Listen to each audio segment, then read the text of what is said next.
In this final section, I want to give you the opportunity to make your own films without specific instructions. However, I'd like you to frame the projects so that they can be applicable to you and your organization. The first video is an observational film for your social media feed. I'd like you to shoot an event using my 4-point method, as I discussed in a previous chapter, where you shot an establishing shot, you followed the process using a variety of medium shots, you got some close-ups of details, and you turned the camera on people's faces to capture emotion. When edited, this film should be about 30 seconds. It'll be the kind of brief thing that people will watch in social media. So what to shoot? Well, here's 4 quick ideas.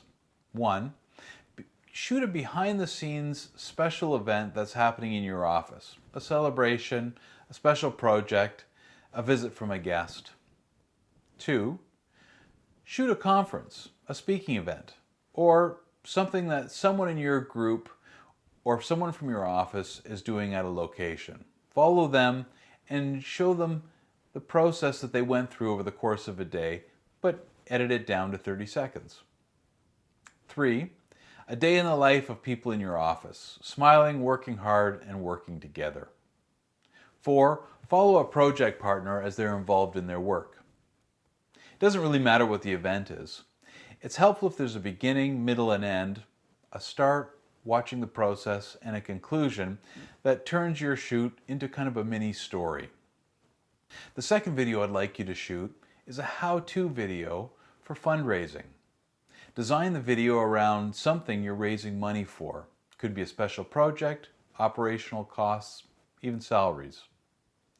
Start by having someone introduce themselves, go through an explanation of the problem or the project, and offer the solution.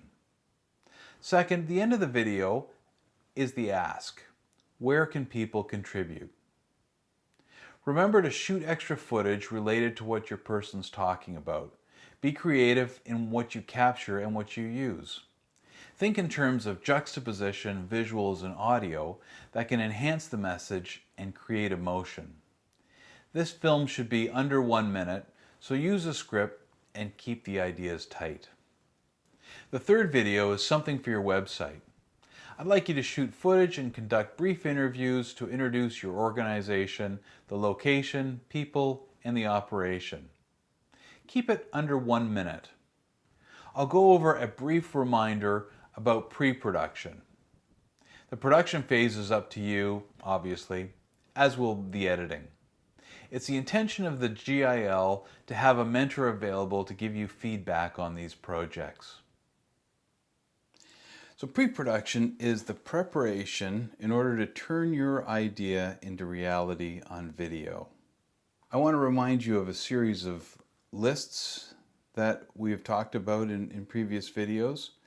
It's a checklist for you to use to make sure that you're prepared so that when it comes time to shoot, you're able to organize and get all the assets you need in order to finish the film. Remember, the more prepared you are ahead of time, the more likely the results are going to be positive in your favor. Do you need this pre-production checklist for all 3 projects? Well, that's going to be up to you. For the social media one, it might be easy enough to not have to worry about all of the details on this checklist. But for some of the other ones where you're more involved in having to interview people and organize your day better, this might be helpful. Plus, when it comes time to shooting future films, this list will be necessary for you to be able to accomplish what you need through your video. I also said, plan the shoot and shoot the plan. And that planning starts with your script. Before you go through the rest of the list of pre-production, I would start with your script. Print out a copy and write down what it is you want to try to accomplish. There's the idea on the left column that helps you think of what am I trying to capture in this moment. From there, you'll think of what visuals help best demonstrate what it is you're trying to say. The same is true with the audio. You'll have an expectation of what somebody might say or what they might talk about, an idea of what kind of music you might want to use, or some other kind of ambience or sound effect that's happening at the time. There's a timing and a running time column. Those are optional. The idea is it will give you a good sense of how long this film is going to be and how much you want to allocate towards each of your ideas. The second detail is the budget. There are more extensive budgets for video. This one's kind of a compressed one, but you might say there's more details in here than I need. Well, just because it's in the list doesn't mean you have to add it to your budget. But it is a reminder of some of the realistic costs that go into any video production. Keeping a schedule is necessary to keep yourself organized, to keep any of your participants up to date, and for you to have a checklist of all of the things that you need to shoot for your video, all the places you need to be, and all the people you need to be in contact with. For most larger video productions, the crew lives and dies by its shooting schedule.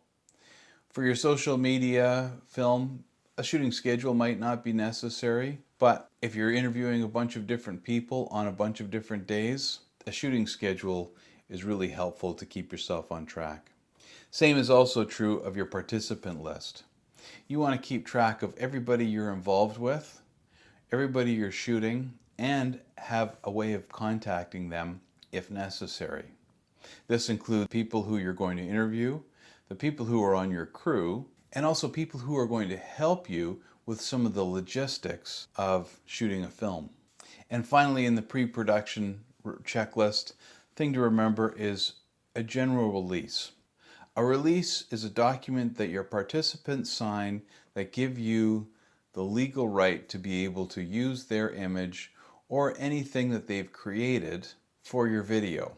Rarely do people turn around and sue you for using their image on your video, but it's a document that keeps you protected and, just as importantly, keeps your organization protected. Once you've gone through this checklist and thought through your script, what things are going to cost, a realistic schedule of when you're going to shoot, you've got the lists of people who are going to be involved in your shoot, and you've got your legal releases prepared for people to sign, you're ready to shoot your film. So once you've gone through making these 3 short videos, I think you'll be really well prepared to work on a variety of projects to tell stories on your mobile device.